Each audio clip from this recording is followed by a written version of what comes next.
doit notamment la découverte de l'histoire de la grotte de Tautavel. Ils reviennent aujourd'hui dans un livre sur 50 ans de fouilles à travers le monde. Henri et Marie-Antoinette de Lumelay, bonjour. Bonjour. Bonjour. Vous êtes tous les deux ce qu'on appelle des préhistoriens. Henri, vous êtes professeur au Muséum national d'histoire naturelle.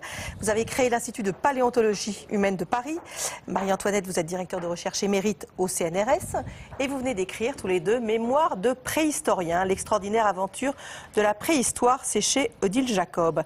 Alors l'histoire débute presque il y a 50 ans avec cette découverte de l'intérêt de cette grotte de Tautavel. Vous en gardez quoi déjà comme souvenir ? Bien, c'était en 1963, que nous avons pénétré pour la première fois dans la côte de l'Arago à Tautavel, dans les Pyrénées-Orientales. Et là, nous avons vu que c'est une grotte qui contenait un remplissage fantastique, certainement très épais, et le sol était recouvert d'outils préhistoriques, d'ossements de faune quaternaire, de rhinocéros, d'éléphants, qui jonchaient le sol, qui avait été dégagé par l'érosion. Et nous avons décidé... Vous avez tout de suite mesuré l'importance de ce que vous alliez trouver. Tout de suite, on s'est aperçu que c'est des faunes très archaïques, que l'industrie était archaïque, et on a donc décidé d'y ouvrir un chantier de fouilles. Et ce chantier de fouilles a débuté le mercredi 1er avril 1964. C'était pas un poisson d'avril, hein ? C'était pas un poisson d'avril, puisque nous avons trouvé plus de 600 000 objets archéologiques dans cette grotte, et nous célébrons cette année le 50e anniversaire de l'ouverture du grand chantier préhistorique de la côte de l'Arago. Et l'étude de cette grotte nous permet de suivre l'évolution de l'homme, l'évolution morphologique de l'homme, l'évolution de ses cultures, l'évolution de son mode de vie, de ses comportements de subsistance au sein de ses paléo-environnements, des paléoclimats et de la paléobiodiversité pendant 600 000 années, entre 700 000 et 100 000 ans. Alors justement, c'est extraordinaire. Par exemple, parmi ces découvertes extraordinaires, on peut dire qu'entre 700 000 et 400 000 ans, l'homme n'avait pas domestiqué le feu, car dans ces couches très anciennes, on trouve ni charbon de bois, ni os brûlés, ni pierre éclatée par le feu, ni cendre. Par contre, dans les couches qui sont plus récentes que 400 000 ans, on trouve des charbons de bois, des os brûlés. L'homme avait domestiqué le feu qui a été un formidable moteur d'hominisation, parce qu'il est clair, il a permis à l'homme de pénétrer dans les grottes, il réchauffe, et il a surtout permis d'allonger l'espérance de vie. Car en faisant cuire la viande, on fait reculer les parasitoses. Vous avez une question peut-être, Michel ? Vous savez quoi? Je m'en souviens plus. C'est formidable. Oui, ils étaient cannibales à l'époque. C'est ce que vous avez un peu découvrir. Exactement. C'est-à-dire qu'on n'enterrait pas ces morts à cette période-là. Nous sommes dans des périodes essentiellement de 400 000 ans, puisqu'on a découvert des restes humains dans ces périodes-là. Et les restes humains sont toujours à l'état fragmentaire. Nous n'avons pas de squelettes, ils ne sont pas enterrés. Mais nous constatons que les os présentent des cassures sur os frais, c'est-à-dire des cassures spéroïdes, comme les cassures de ski, par exemple, au cours d'accidents de ski. D'autre part, il y a des traces d'estrie, effectivement, sur les os, probablement pour décharner ou pour couper les tendons. Ou les traces des dents? Ça peut pas être des traces de dents sur l'os? Alors non, on pourrait voir des traces de dents de faune ou des traces de dents humaines, mais enfin non, on n'a pas trouvé de traces de dents, même avec des microscopes électroniques très puissants. On ne savait pas si ce cannibalisme était rituel voilà, ou alimentaire. On pourrait se alimentaire. demander si c'est un cannibalisme de survie, c'est-à-dire pour consommer de la viande parce qu'ils allaient mourir, mais pas du tout. Ils avaient à leur disposition énormément d'animaux qu'ils avaient chassés, qu'ils consommaient. Mais nous avons aussi constaté qu'il y avait un choix dans le squelette, c'est-à-dire qu'on n'a pas utilisé tous les éléments du squelette. Il y a surtout des portions crâniennes et des portions du membre inférieur, au niveau de la cuisse en particulier, des fémurs en particulier.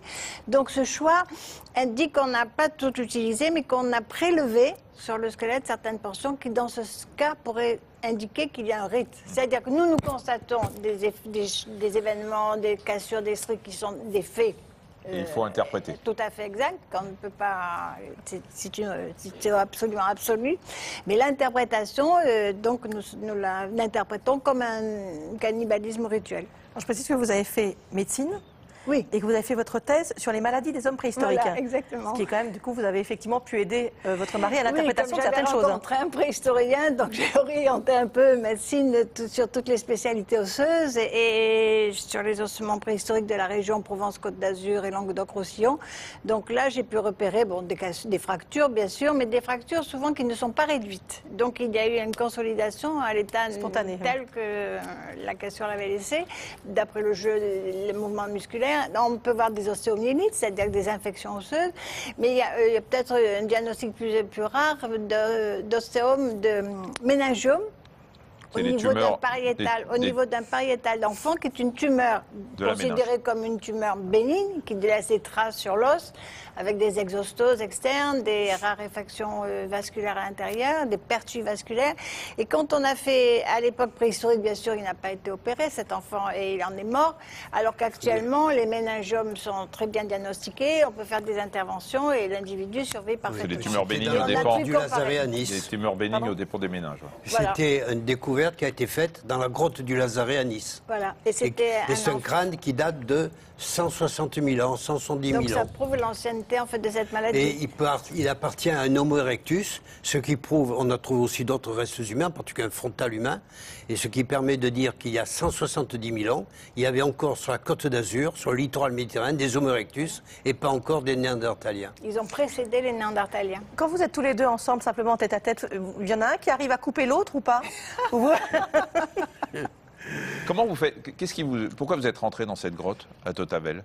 À Tautavel, bien parce que je faisais à une époque un travail de synthèse sur tous les sites paléolithiques du littoral méditerranéen, depuis la Ligurie jusqu'à la Catalogne, et je suis allé voir toutes les grottes. Et cette grotte avait été signalée en 1929 par un professeur de l'université de Montpellier qui avait signalé qu'il y avait déjà des ossements d'animaux. Et personne n'était rentré à part vous?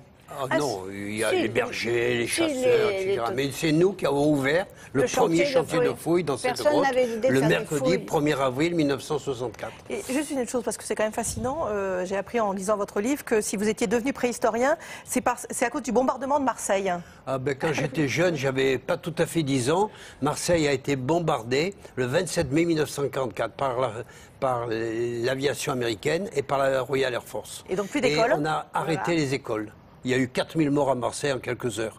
Et on a arrêté les écoles et je suis resté chez moi. Et ma maman m'avait acheté un livre extraordinaire de Rosny Aîné, La guerre du feu. Et à 9 ans et demi, j'ai décidé d'être préhistorien. Vous voyez, c'est extraordinaire. C'est un rêve réalisé dans l'âge mûr. Extraordinaire. Merci beaucoup Henri et Marie-Antoinette de Lumley. Mémoire de préhistorien, l'extraordinaire aventure de la préhistoire, paru chez Odile Jacob. Merci à tous les deux. Tout à l'heure à 14h30, Allô Docteur, on va répondre à toutes vos questions.